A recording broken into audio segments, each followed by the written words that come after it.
Welcome back to my YouTube channel. I-unbox natin ngayon guys yung pangsangyupsal na lutuan para hindi naman tayo makapag-luto sa bahay para hindi ma-hassle. So, ngayon i-unbox na natin itong parcel na ito. In-order natin so online. So, ito na guys, i-unbox na natin.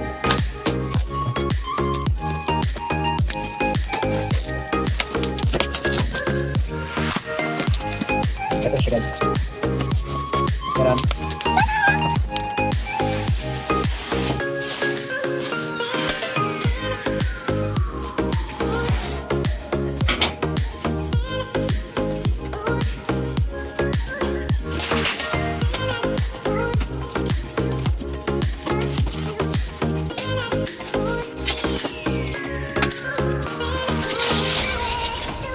Ito siya guys, naka-styrofoam pa talaga para talagang hindi siya masira kapag dineliver na sa nangyari. So maliit lang siya guys, pang family lang pero okay na rin.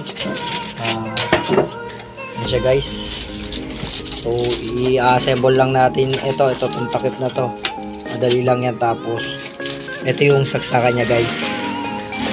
So yun.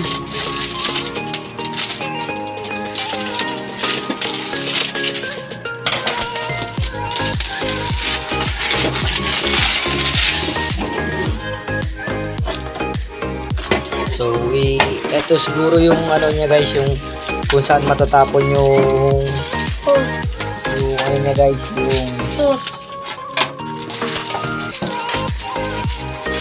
oil. So, ito naman yung kanyang ipitan.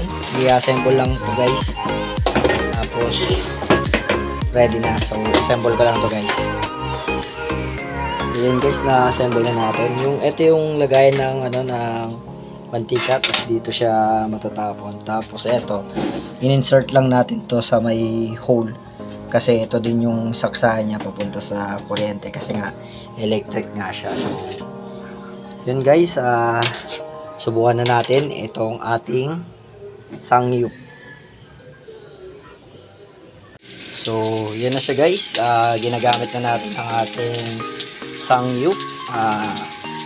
Meron tayong dalawang binili dito na meat, isang spicy at isang plain lang. So nag-try kasi tayo para sakali kahit anong oras pwede tayo magsangyup sa bahay, hindi na natin kailangan ng malis. So okay naman yung guys, lutuan.